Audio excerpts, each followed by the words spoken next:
Author of the story Yandex Sen. Stories from the Heart.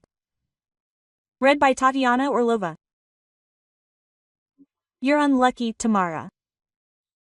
You gave birth to a second boy. A neighbor in the maternity ward shook her head sympathetically. Why unlucky? How are boys worse than girls? Maybe you're just jealous, Sveta. After all, you're having your third girl. Don't worry, your husband isn't happy about another daughter. All men dream of a son. My husband told me exactly this. You've given me double happiness, wife. You're happy now that you have boys. But wait, the time will come, your sons will bring daughters-in-law home. Quote. You never know what kind of daughters-in-law you'll get, otherwise you'll run away from home. Oh, Sveta, you're probably judging by yourself. Listening to you, I feel sorry for your mother-in-law. I won't hide it.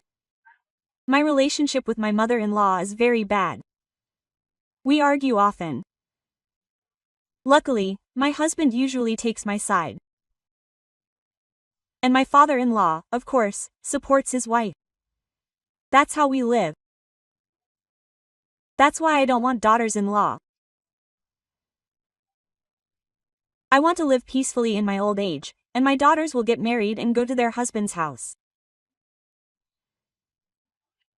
My husband and I will visit them and babysit the grandchildren. Beautiful. We're still a long way from having daughters-in-law and sons-in-law. I'm not thinking about it yet. The main thing for me is that my children grow up healthy. Tamara looked tenderly at her son, who was only a few hours old, and put him to her breast. The years passed. Tamara dreamed of having a daughter, but it didn't work out. She wasn't too upset. She doted on her sons. The boys, the eldest, Mikhail, and the youngest, Alexei, were complete opposites in character. Despite this, they got along well and supported each other. Lyosha was 2.5 years younger than Misha. Misha was very active and mischievous. He was a sloppy student and often skipped classes. When the teacher called his parents to school again, his father couldn't stand it and took up the belt. After his father's upbringing, Misha became a silky smooth boy, but he only lasted for 2 weeks. Lyosha was an excellent student, preferring to spend his free time not outside, like his brother, but with his textbooks. Lyosha, stop sitting at home. Misha would pop in briefly, grabbing a quick snack. Let's go outside, we're building a snow fort. No, Mish, I won't go. I want to finish my book. Quote. You're something else, brother. I don't get it. How can you sit at home all day with books? Misha would be perplexed. Let's go, Lyoshka. It's much more fun outside. There's so much freedom there. I don't want to, Mish. You play enough there, both for yourself and for me. I can do that, Misha smiled contentedly. Will you help me with my homework this evening? Of course I will, quote. Lyoshka, despite being 2 grades below Misha, always helped him with his homework. Lyoshka happily pored over Misha's textbooks, mastering the curriculum of the older grade on his own. After finishing 8 years of school with his brother's help, Misha didn't go on to further education, which is not surprising. He got a part-time job on a collective farm, then completed training to become a tractor driver. Lyoshka finished 9th grade with a silver medal. The only unfortunate B on his report card was in physical education. The physical education teacher was a man of principle and categorically refused to give Lyoshka an A, even though he couldn't boast of any athletic achievements. Oh, my friend, how you failed in physical education. Misha wrote him a letter from the army, his only A in physical education being the only grade on his report card. Physical education was the only class one enjoyed. Lyosha had no trouble getting into the institute in the city. In the fall, Misha came home from the army. He was unrecognizable. He had suddenly settled down, become calm and serious. I want to get married, Misha declared in the winter. I have a girl in mind. A beautiful one, quote. When Lyosha was finishing his first year, his brother had a cheerful wedding with a girl from a neighboring village. Larissa had a difficult character. She was a hot-tempered girl, but the most beautiful woman in the whole area.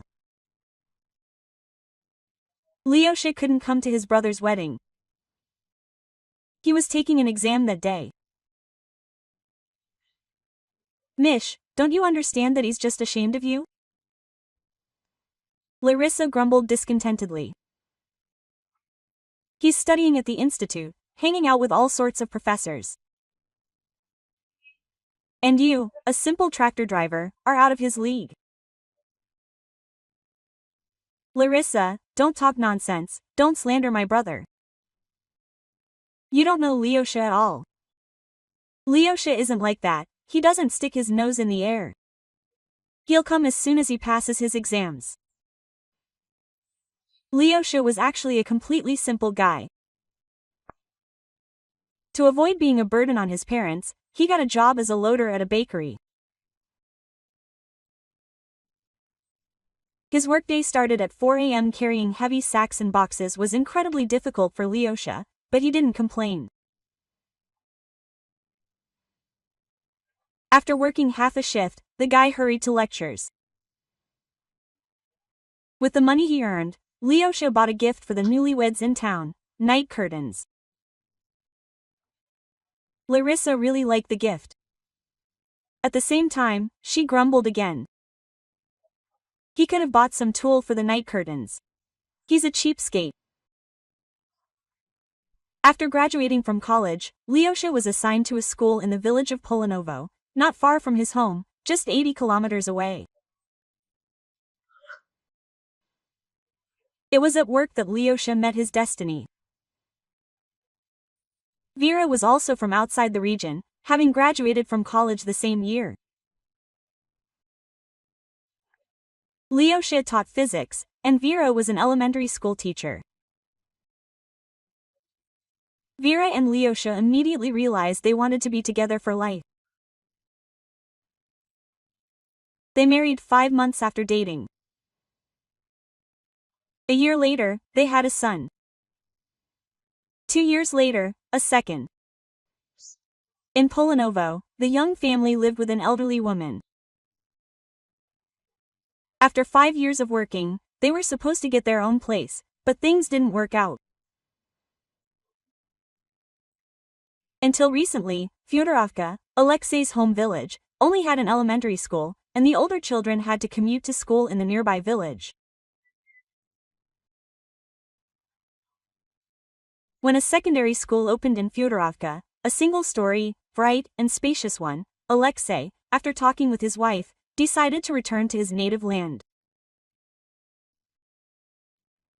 After working until the end of the school year, Lyosha and his family moved into his parents' house. Larissa was terribly unhappy. She lashed out at her husband with a storm of indignation. No, I don't understand why they couldn't live there in Polanovo. They were supposed to get their own apartment any minute now. The issue of allocating an apartment was dragging on. Polanovo is a workers' settlement. Many new workers have arrived there. They need somewhere to house them. So Lyosha and Vera don't know when they'll get an apartment now. And what are they supposed to do here? They have jobs there, they're settled, they don't live on the street. No, I don't understand why they came here. Larissa, why are you so angry? Leosha is my brother. He has as much right to live in this house as the rest of us. He has a right, of course, but it's not a house made of rubber. There are only 3 small rooms in the house. We can't accommodate everyone. Misha, do you like this? Our children used to have their own room, but now the 4 of us are crammed into one room. And our room isn't a living room in a palace. There's a bed on top of a bed, you can't get through, Larissa insisted, pressing her husband. Larochka, Misha smiled good-naturedly, have you forgotten the saying? In tight quarters, but no offense. Lesha and Vera also have 2 children. Only they got an even smaller room than ours. But they're not complaining. We'll buy our kids a bunk bed, and the room will be more spacious. Buying a new bed means extra expenses. I wanted to buy myself a new coat and boots for the fall. We'll buy you both a coat and boots. Don't worry, Larochka. Yes, you can't really go wild on your salary. Don't worry, your brother earns more than you. A teacher's salary is quite small. They live modestly, sometimes denying themselves, but buying things for the children. And then there are their children, Larissa continued. The youngest is just over a year old. He cries at night. Did you hear how he cried last night? I heard him, Mikhail answered quietly. I couldn't fall asleep for a long time afterward. I was exhausted with our children. Thankfully, they've grown past the age of crying at night. And now don't sleep over someone else's. Why over someone else's? He's not a stranger to me. Sasha is my nephew. And how did I even marry you, you soft-hearted bear, Larissa grimaced. You should have talked to your brother, explained that the living space doesn't allow for everyone to live here together. Larochka, really, stop such talk. You just need to get to know Leosha and Vera better. You'll definitely become friends. They are very good, sympathetic people, and my nephews are simply wonderful.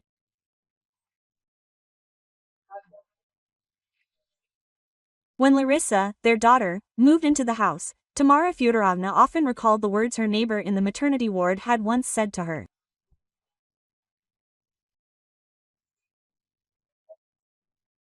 Now that she had 2 daughters, those words became even more relevant. No, the younger daughter-in-law, Vera, behaved quietly and modestly.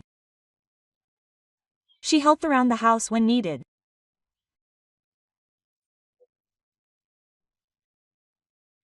And when her help wasn't needed, she retired to her room to avoid Larissa's notice, who openly showed her displeasure.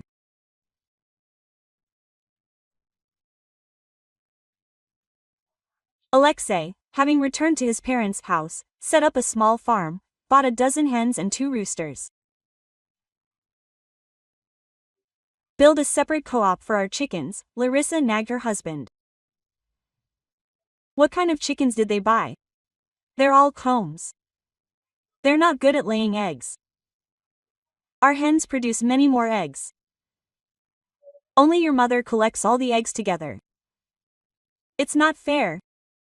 Larissa, what are you thinking? It's not right to separate like this again. Quote. You Lynette. You just want to do nothing but lie on the couch. Get up, I say, and go. At least fence off the chicken coop in half. For shame, Larissa. I'm ashamed in front of my parents and my brother and Faith. But I'm not ashamed. They're eating you and me, they're eating our children. I care about my family. To avoid another scandal with his wife, Mikhail had to divide the shared chicken coop in half using scrap materials. Mishka, what are you doing? Why did this? You're brothers, you've always divided everything equally between yourselves. Tamara Fyodorovna nearly cried. Mom, I didn't want this. Larishka made me, she nagged me about this chicken coop. Oh, son, I told you, don't rush, think about it. You'll always have time to get married. You're obsessed with her beauty. I don't think I regret marrying Larishka. She's not being mean, you understand, Mom. She's taking care of us, her family. So we all live under one roof. We are one big family, Tamara Fyodorovna said, waving her hand sadly.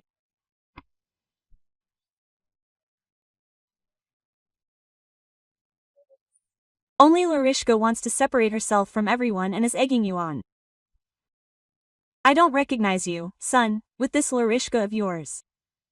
You follow her lead, quote. The brothers' father did not interfere in their family affairs. When Tamara Fyodorovna asked her husband to talk to Mikhail, he replied, What can I do, Tamachka? Mishka is a grown man. Before, I could give him a thrashing, and even that didn't help much. And now, the father waved his hand. The chickens that Alexei bought soon began laying eggs regularly and produced more eggs than Larissa's hens. Vera, Larissa said one day, seeing how many eggs she had collected. Are we really acting like strangers? We are one family. And let our chickens live together, and we will divide the eggs they produce in half. Okay, we should have done that a long time ago, Vera smiled good-naturedly. The partition in the chicken coop was dismantled that same day through the joint efforts of the two brothers. Tamara Fyodorovna's anniversary had arrived. The birthday girls and their sons went into town early in the morning to buy groceries for the festive table. The selection at the village store was limited. Larissa and Vera stayed at home. I'll bake a bird cherry pie, Vera said. Who needs this pie of yours? Larissa curled her lips. This was her signature expression of displeasure. They're bringing a cake from the city now, Prague, you'll lick your fingers. Yes, the cake is very tasty, I love it too. But when you make it with your own hands, and from the heart, it's a completely different matter. You and I have a good mother-in-law, Larissa. I respect Tamara Fyodorovna, I want to please her. I hope she likes it. Now, curry favor, Larissa grimaced. You can do that. Larissa, what are you doing? Vera was taken aback. I don't curry favor with anyone. When I do something, I do it from the heart. If you want, let's say that we bake the pie together. So to speak, a gift from us. No, I don't want that at all. I don't need this, Larissa barked and went to her room. The birthday girls and their sons returned from the city with a bunch of bags. What is that wonderful aroma? Tamara Fyodorovna was surprised, having barely crossed the threshold of the house. I can't figure out what that smell is, but I'm definitely familiar with it. Quote. I'll have a little gift for you, Vera said with a smile. I'll just give it to you a little later for tea. And the kitchen bustled with activity, starting to cook, fry, stew, cut salads. Larissa kept a little to herself and didn't bother too much. Quote. Why? She thought. Let Verka curry favor until the end. When the main part of the feast was over, all the toasts and congratulations had been said, and they moved on to tea. A cake appeared on the table, that very Prague. Quote. Oh, Tamara Fyodorovna, I completely forgot about the gift, I got so busy. I baked a pie. My great-grandmother used to bake one like this when I was very little, Vera fussed. It's a good thing my mother kept the pie recipe. I'll serve it now. I hope everyone likes it. Vera placed the most fragrant pie on the table. It's bird cherry, Tamara Fyodorovna exclaimed. And with sour cream. And I was wondering what that smell was, I just couldn't remember. Tears began to flow from the woman's eyes. What happened, Mom? The brothers worried. You made me happy, so to speak, with your gift. You brought me to tears, Larissa grinned contentedly. I'll clean it up now. Vera jumped up and wanted to remove the pie, the cause of her mother-in-law's tears, from the table. No, no, Verachka, leave it. Thank you, this is a precious gift for me, said Tamara Fyodorovna, calming down a little. Forgive me. Memories came flooding back. My dear mother baked such a pie for my 10th birthday. I still remember that incredible taste and aroma. It was a real holiday for me. A month and a half later, my mother passed away and there was no recipe left. It turns out that I haven't eaten this pie for exactly 50 years. Thank you, Verachka, for such memories from my childhood. The birthday girl was touched again. Quote. I'll go to the barn. Larissa jumped up from the table abruptly. She was infuriated that her mother-in-law was praising Faith in front of everyone. Quote. Larissa, what about the tea? Look, there are so many delicious things here. Pie, cake, Alexei was surprised. I'm full next time. Larissa, what happened again? My husband followed her out into the street. I've had enough. How much longer can I praise this Faith? She baked a pie, you see. You've earned it. Larissa, my mother praises you too. I didn't hear any praise. As if I didn't help cook. Mom said it when we were just sitting down at the table. Thank you, girls, for your help. What would I do without you? Or do you need personal praise? I'm sure you'll hear it again, Larissa. Mother praises you with pleasure, and she does it from the heart. Quote. I don't need any praise anymore, Larissa muttered. That's it, I won't do anything else. Autumn came. Alexei and Vera went to work at the local school. The small village continued to develop. New houses were built, new residents arrived. By the new year, Alexei and Vera, who were on the housing waiting list, received an apartment in a 4-family house. Alexei's parents gave the new residents money for repairs. Quote. What? Larissa screamed furiously. How did they give money? Have they ever given us any? Larachka, have you forgotten who renovated the room we moved into after the wedding? My parents.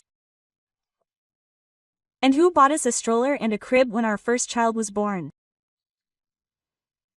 My parents. They hung wallpaper and bought a carpet. What a renovation. They bought a crib and a stroller for our granddaughter. What a surprise. Quote. Larissa continued to grumble, placing her hands on her hips. What's wrong with you, Larachka? 10 years ago, when I married you, you were completely different. You grumbled, of course. You have a bad wife, huh? So find yourself a good one. Look at all the women around here. Quote. Larissa had finally lost it. Mikhail didn't say anything, he just waved his hand. More and more often, to avoid arguments with Larissa, he began visiting his brother and his wife in their new cozy apartment. They greeted him warmly there. His visits brought joy to the host. Mikhail's grown nephews also rejoiced at Mikhail's arrival. And so they lived. Alexei lived happily ever after, while Mikhail and Larissa were constantly arguing, invariably sparked by Larissa. Mikhail even considered divorce, but he held out only because of the children. He was afraid Larissa would take the children and move back to her home village. Mikhail didn't want to part with the children, didn't want Larissa to raise them. Oh, Tomochka, what a miscarriage we've had. And what about Mishka with a wife like that? It's pure punishment. The father sighed heavily. Yes, our poor son. At least Lyoshka is lucky with his wife, and you and I are lucky with our daughter-in-law. Dear listener, if you like this story, subscribe to our channel, give it a thumbs up, and be sure to leave your opinion in the comments. This is very important to our channel. This story was read for you by Tatiana Orlova, author of Yandex Send Stories from the Heart.